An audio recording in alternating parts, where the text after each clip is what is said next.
ये next chapter प्रमुख पदाधिकारीगण, chapter number 21। इसमें हम पहले उप प्रधानमंत्री पढ़ेंगे। देखिए, वैसे संविधान में कोई उप प्रधानमंत्री का कोई स्पेशल प्रोविजन नहीं है, लेकिन फिर भी सामान्यतः उप प्रधानमंत्री का पद कुछ सरकारों में बनाए गए हैं। ठीक है, तो देखते हैं क्वेश्चन नंबर 1 क्या है। भारतीय संविधान में निम्नलिखित में से किस पद का उल्लेख नहीं है। देखिए, पहला क्वेश्चन ही आ गया है। तो उप प्रधानमंत्री का संविधान में उल्लेख नहीं है। आगे देखिए, उप प्रधानमंत्री पद की व्यवस्था क्या है। तो इसमें लिखा गया है राजनीतिक व्यवस्था को कमजोर करती है। ठीक।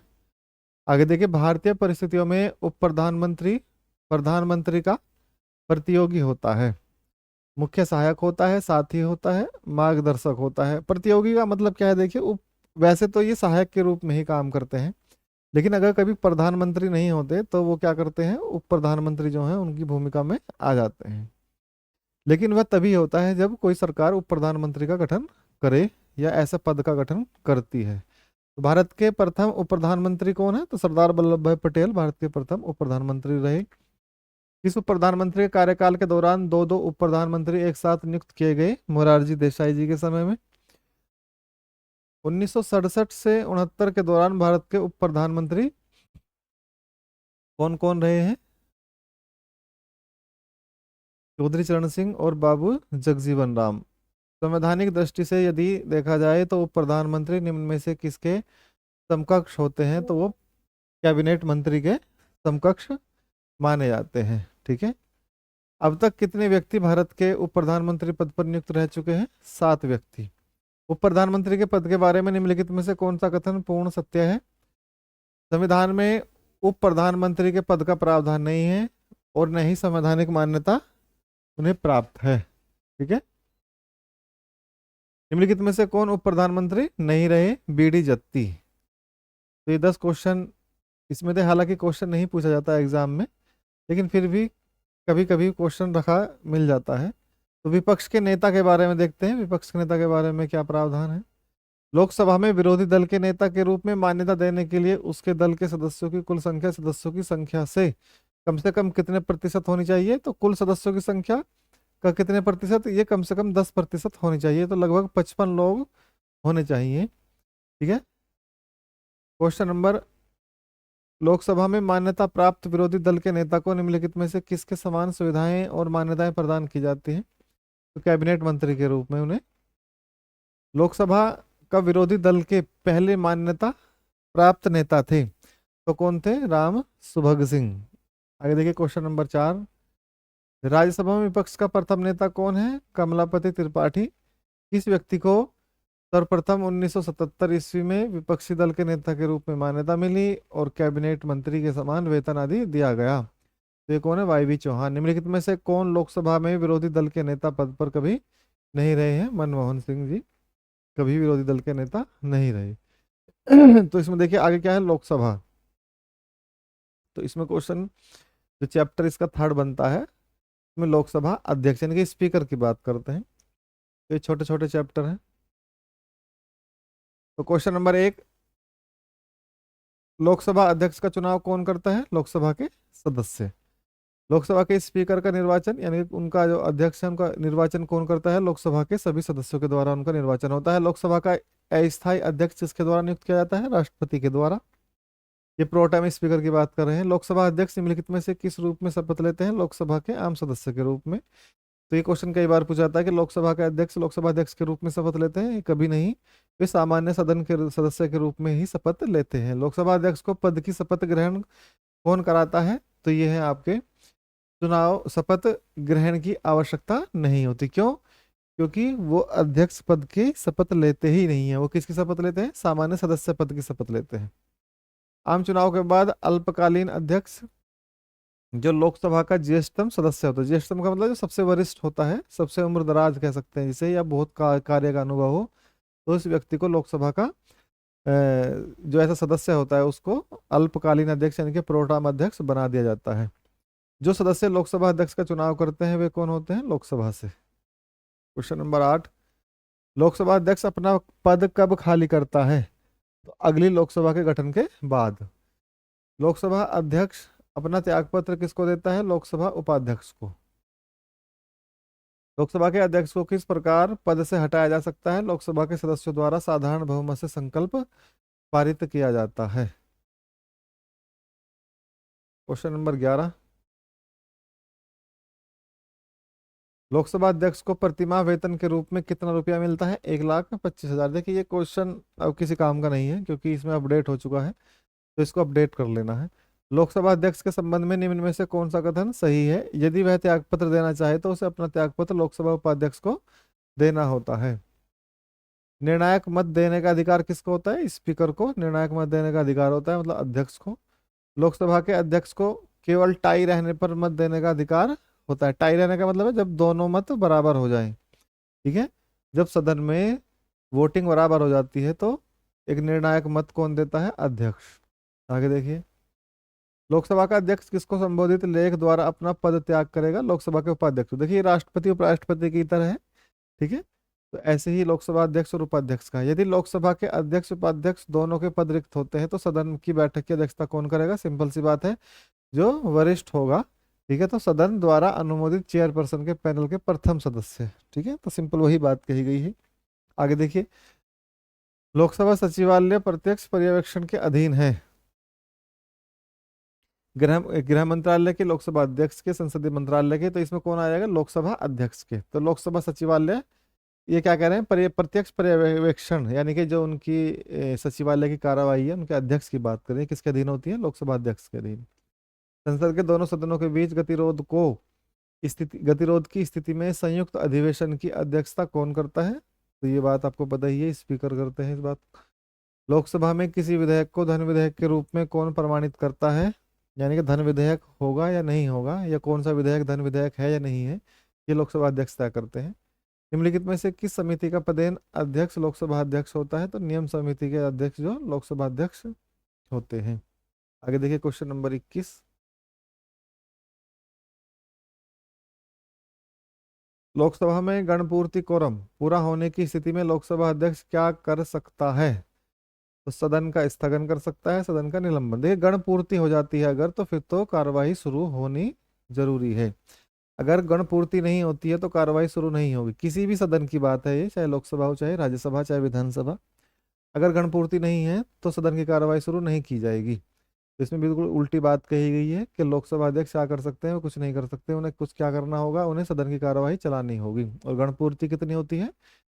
टोटल मतों का, यानी कि टोटल सीटों का 1/10 गणापूर्ति कहलाता है। लोकसभा के महासचिव की नियुक्ति कौन करता है? अध्यक्ष करते हैं। संसद के संयुक्त अधिवेशन में किसी विधेयक पर निर्णायक मत देने का अधिकार किसको है? वही लोकसभा को है, सॉरी लोकसभा के अध्यक्ष को है। इसका निर्णय कौन करता है कि कोई विधेयक वित्त विधेयक है अथवा नहीं? लोकसभा स्पीकर करेंगे। किसी भी विधेयक को धन विधेयक होने का अंतिम निर्णय कौन देता है? लोकसभा अध्यक्ष देते हैं। लोकसभा का सचिवालय किसके प्रत्यक्ष पर्यवेक्षण एवं नियंत्रण में कार्य करता है? लोकसभा अध्यक्ष के। निम्नलिखित में से कौन सा लोकसभा अध्यक्ष के अधिकारों में नहीं है? वाद विवाद और मतदान में भाग लेना। बिल्कुल सही बात है, वो वाद विवाद में, यानी कि क्वेश्चन पूछने वगैरह में या सदन की कार्यवाही में भाग नहीं लेते, और ना ही मतदान में भाग लेते हैं। लेकिन जब मत बराबर हो जाते हैं तब वो मतदान में भाग लेते हैं, ठीक है। कोई विधेयक धन विधेयक है नहीं, इसका निर्णय कौन करता है? लोकसभा अध्यक्ष। ये क्वेश्चन कई बार पूछ लिया गया है, ठीक है। भारत में लोकसभा का अध्यक्ष निर्वाचित किया जाता है। लोकसभा के अध्यक्ष को कैसे हटाया जाता है? लोकसभा के सभी सदस्यों के बहुमत से पारित संकल्प के द्वारा। सदन के दोनों सदनों के संयुक्त अधिवेशन कौन बुलाता है? राष्ट्रपति बुलाते हैं। प्रथम लोकसभा के स्पीकर कौन है? जीवी मावलंकर। स्वतंत्र भारत के प्रथम लोकसभा अध्यक्ष कौन थे? तो ये कौन है? जीवी मावलंकर। भारत के किस राष्ट्रपति ने पूर्व में लोकसभा अध्यक्ष का पद भी संभाला था? नीलम संजीव रेड्डी। प्रथम स्पीकर जिसके खिलाफ लोकसभा में अविश्वास प्रस्ताव लाया गया, तो ये कौन है? जीवी मावलंकर। क्वेश्चन नंबर 36,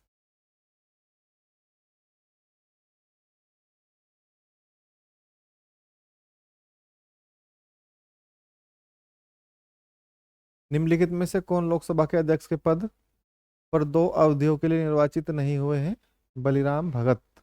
लोकसभा के पिता के रूप में जाने जाते हैं जीवी मावलंकर। ब्रिटिश परंपराओं के अनुरूप किस लोकसभा अध्यक्ष ने सर्वप्रथम अपने दल की सदस्यता त्याग दी थी? नीलो संजीव रेड्डी। लोकसभा के प्रथम उपाध्यक्ष कौन है? अनंत शयनम अयंगर। निम्नलिखित में से कौन लोकसभा के अध्यक्ष कभी नहीं रहे? केबी के सुंदरम। यानी कि ये लोग रहे हैं, ये इनका इससे संबंध नहीं है। निम्नलिखित लोकसभा अध्यक्षों में से किसका कार्यकाल सबसे लंबा रहा है? बलराम जाखड़ जी का कार्यकाल सबसे लंबा रहा है। अपने पद पर रहते हुए दिवंगत होने वाले प्रथम लोकसभा अध्यक्ष कौन है? जीएमसी बालयोगी। यानी कि पद पर रहते हुए उनकी मृत्यु हो गई थी। यदि लोकसभा में मत विभाजन के दौरान पक्ष और विपक्ष में बराबर मत पड़ते हैं तो इस स्थिति में कैसे निर्णय किया जाता है? लोकसभा अध्यक्ष इस स्थिति में निर्णायक मत देता है। लोकसभा का अध्यक्ष सदन में विधेयक या संकल्प पारित होने की प्रक्रिया के दौरान क्या मतदान करता है? इसी प्रश्न पर पक्ष या एवं विपक्ष में समान मतों की स्थिति में निर्णायक मत।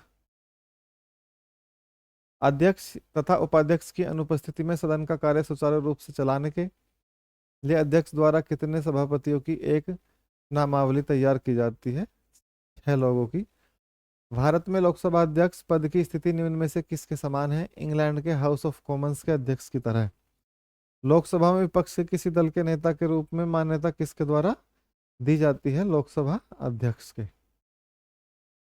राष्ट्रमंडल अध्यक्षों के सम्मेलन का पदेन महासचिव होता है? लोकसभा महासचिव। लोकसभा अध्यक्ष अपना इस्तीफा भेज सकता है, उपाध्यक्ष को अपना इस्तीफा दे सकता है। निम्नलिखित में से कौन प्रथम जनजातीय लोकसभा अध्यक्ष थे? पीएम संगमा। भारतीय संसद की लोक समिति के अध्यक्ष की कौन मनोनीत करता है? लोकसभा के अध्यक्ष। लोकसभा अध्यक्ष को उसके कार्यकाल की समाप्ति के पूर्व पद से हटाया जा सकता है यदि लोकसभा इस आशय का प्रस्ताव पारित कर दे, तभी ऐसा हो सकता है। लोकसभा के अध्यक्ष का चुनाव किया जाता है लोकसभा के सदस्यों के द्वारा। Question number 54।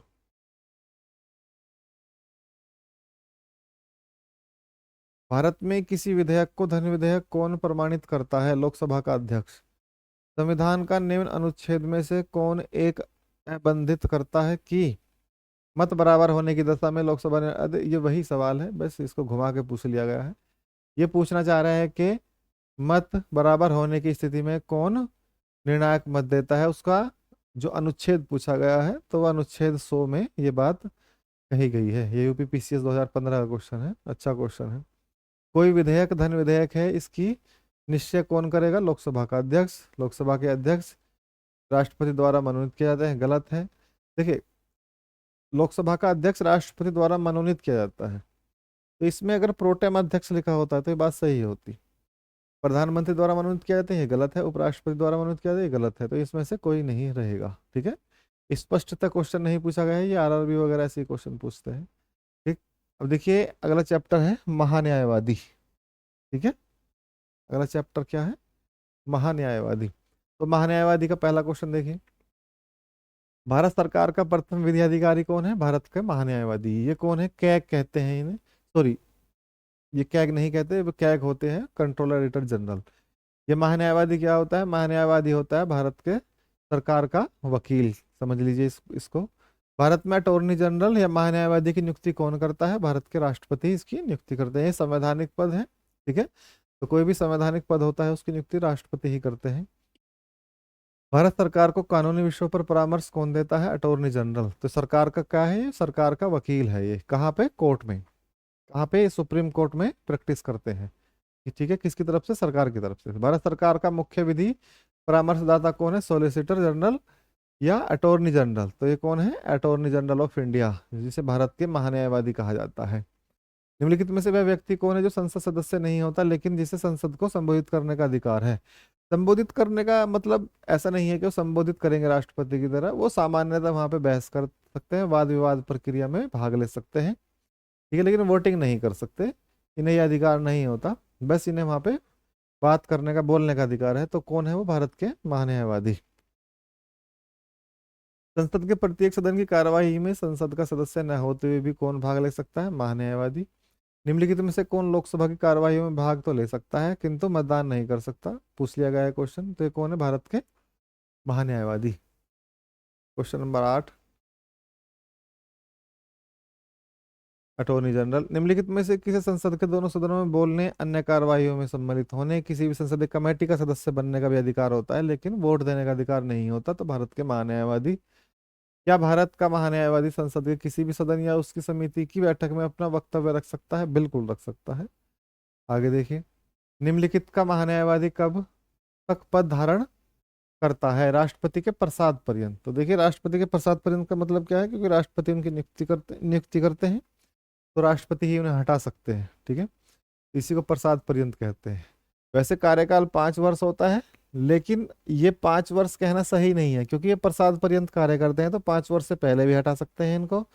और जरूरी नहीं है 5 वर्ष के बाद हटना ही हटना है, 5 वर्ष के बाद में इनको ये बने रह सकते हैं।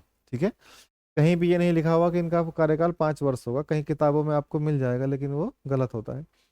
भारत के न्यायवादी के संबंध में निम्नलिखित में से कौन सा कथन सही नहीं है? तो महान्यायवादी के संबंध में कौन सा कथन सही नहीं है? उन्हें संसदीय कार्रवाई में भाग लेते समय मतदान का अधिकार प्राप्त होता है। यही गलत है, क्योंकि उन्हें मतदान का अधिकार प्राप्त नहीं होता। भारत के महान्यायवादी के विषय में निम्नलिखित कथनों पर विचार कीजिए। वह भारत के राष्ट्रपति द्वारा नियुक्त किए जाते हैं। बिल्कुल सही है, उसमें वही योग्यताएं होनी चाहिए सर्वोच्च न्यायालय के न्यायाधीश की होती है। ठीक है, ये सही है इसमें, लेकिन सारी योग्यताएं के बारे में बात नहीं कही गई है।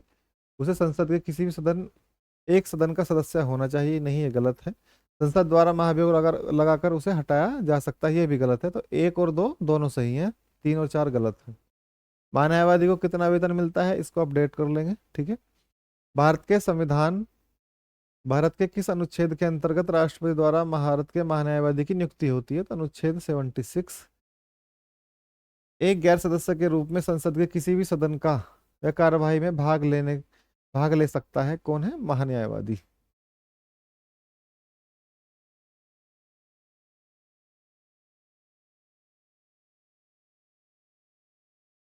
निम्नलिखित में से किस पदाधिकारी को संसद के सदस्य नहीं होने पर भी उसे संबोधित करने का अधिकार है? अटॉर्नी जनरल ऑफ इंडिया, महान्यायवादी। निम्नलिखित में से कौन राष्ट्रपति के प्रसाद पर्यंत अपना पद धारण करेंगे? भारत के महान्यायवादी। ठीक है, भारत सरकार का मुख्य विधि अधिकारी कौन है? भारत के महान्यायवादी। सदस्य न होते हुए भी निम्नलिखित में से कौन किसी भी सदन की कार्यवाही में भाग ले सकते हैं? भारत के महान्यायवादी। ठीक है, अब देखिए, सतर्कता आयुक्त की बात कही गई, सोलिसिटर जनरल, एडवोकेट जनरल। ठीक है, और कौन? मुख्य सतर्कता आयुक्त। इनके सम्मिलित सवाल है, इनको और देख लेते हैं। भारत का सोलिसिटर जनरल एक प्रशासनिक अधिकारी है। ठीक, कानूनी विषयों पर राज्य सरकार को कौन परामर्श देता है? Advocate general. ठीक है, एडवोकेट जैसे केंद्र सरकार के लिए महान्यायवादी होता है, ऐसे ही राज्य सरकारों के लिए महाधिवक्ता होता है, जिन्हें एडवोकेट जनरल कहा जाता है। प्रत्येक राज्य में महाधिवक्ता की नियुक्ति निम्नलिखित में से किसके द्वारा होती है? राज्यपाल के द्वारा। क्योंकि वहाँ राष्ट्रपति करते हैं, तो यहाँ कौन करेंगे? राज्यपाल करेंगे। किसी राज्य का उच्चतम अधिकारी कौन होता है? Advocate general. ये क्या है? कौन कैसा अधिकारी? विधिक अधिकारी। निम्नलिखित में से किसी राज्य विधानमंडल के सदनों की कार्रवाई में भाग लेने बोलने का अधिकार है? वही बात है, देखिए, जो सेंटर में अधिकार महान्यायवादी को है, वही राज्य में महाधिवक्ता को है। बिल्कुल सारे वही अधिकार। ठीक है, आप आंख मीच के, अगर महान्यायवादी आपको याद है, तो आंख मीच के वही बातें महाधिवक्ता के संबंध में भी कह सकते हैं। बस अनुच्छेद को ध्यान में रख लेना, अनुच्छेद अलग अलग हो जाते हैं। अब देखिए आगे, मुख्य सतर्कता आयुक्त की नियुक्ति कौन करता है? राष्ट्रपति। ठीक है, ये सीवीसी कहते हैं इन्हें, central vigilance commission.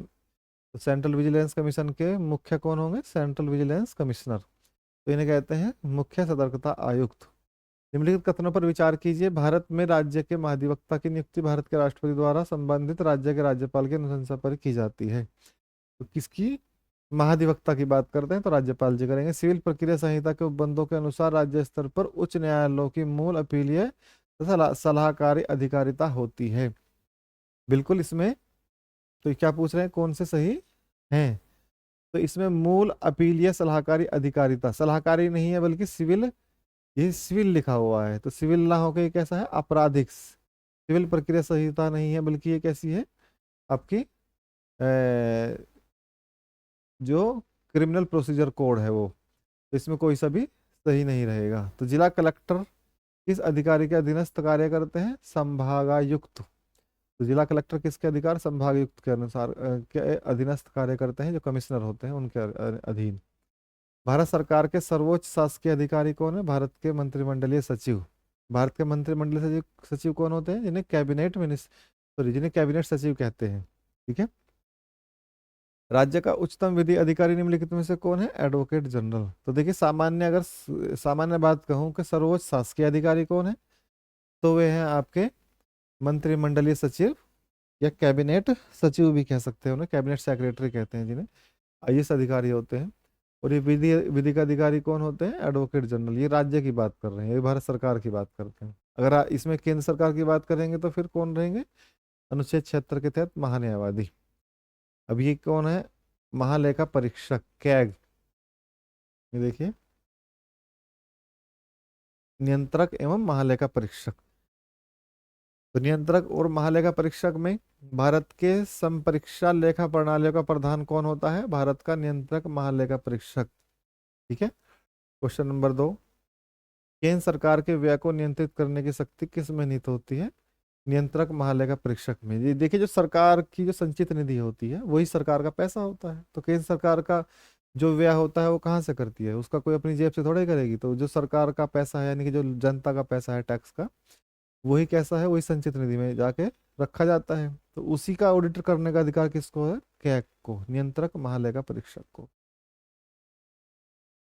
Question number 3, निम्नलिखित में वह कौन सा अधिकारी है जो भारत सरकार के वित्तीय लेन देनों में लेखाकरण के लिए जिम्मेदार है? तो नियंत्रक और महालेखा परीक्षक।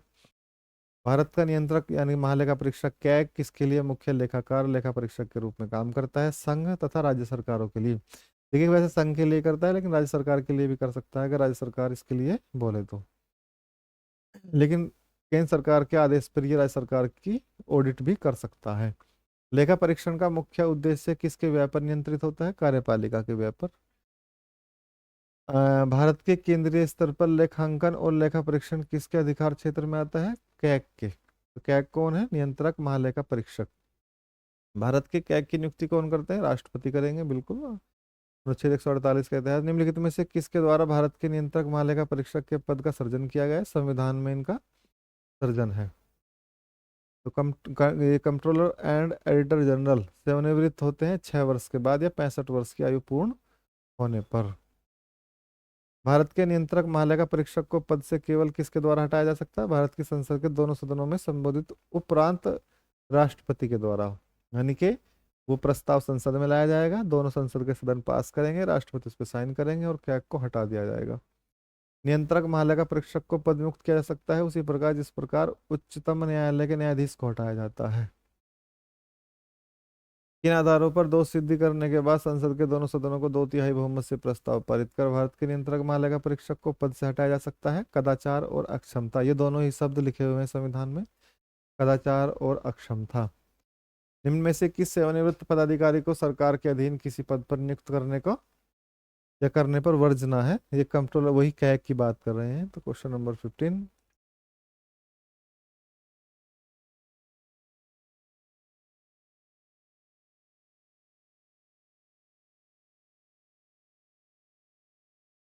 किस सेवानिवृत्त नियंत्रक महालेखा परीक्षक को वित्त आयोग का अध्यक्ष बनाया गया है? ए के चंदा। भारत का नियंत्रक महालेखा परीक्षक अपना प्रतिवेदन देता है राष्ट्रपति को। भारत के नियंत्रक महालेखा परीक्षक द्वारा प्रस्तुत प्रतिवेदन के आधार पर कौन समिति कार्य करती है? लोक लेखा समिति। भारत का नियंत्रक महालेखा परीक्षक निम्नलिखित में से किस समिति के मित्र दार्शनिक और निर्देशक के रूप में कार्य करते हैं? लोक लेखा समिति के। भारत के नियंत्रक और महालेखा परीक्षक के संबंध में निम्नलिखित कथनों पर विचार करना है। तो इसमें क्या पूछा है? कैग लोक लेखा समिति की बैठकों में भाग ले सकते हैं, ये बात सही है। ठीक है। कैग लोकसभा राज्यसभा की बैठक, ये तो गलत है। कैग की अधिकारिता संघ सरकार की शक्तियों के साथ सह विस्तृत है। ठीक है। तो ये भी गलत है। सह विस्तृत का मतलब है कि जितनी संघ की सरकार की शक्तियां वही उनके साथ इतनी ही उनकी है, तो ये गलत हो गया। नियंत्रक महालेखा परीक्षक यानी कैग की टिप्पणी पर कार्यवाही करने की अंतिम जिम्मेदारी किसकी होती है? संसद की। क्या संसद का नियंत्रक महालेखा परीक्षक पद ग्रहण करने के पूर्व शपथ लेता है? बिल्कुल। निम्नलिखित में से किसकी नियुक्ति लोकधन के व्यय की निगरानी के लिए यानी कि वॉच डॉग के रूप में की जाती है? कैग की नियुक्ति। नियंत्रक यानी कैग की नियुक्ति राष्ट्रपति के द्वारा की जाती है। उन्हें अपने पद से हटाया जा सकता है संसद के दोनों सदनों के संबोधन पर। निम्नलिखित में से कौन भारत का कंसोलिडेटेड फंड यानी कि वही संचित निधि की बात कर रही है और पर्यवेक्षण करता है, उसका ऑडिट करता है? कौन है? कैग है। निम्नलिखित में से कौन सा एक भारत के नियंत्रक महालेखा परीक्षक कैग का कार्य नहीं है? रक्षा लेखाओं का संकलन करना। रक्षा लेखा का मतलब क्या है? जो डिफेंस के लिए खर्च किए जाते हैं सेना के लिए, उसका ऑडिट ये नहीं करते। उसका ऑडिट करने के लिए उसका सेना का अपना एक अलग पद होता है। इसमें देखिए क्वेश्चन नंबर 26।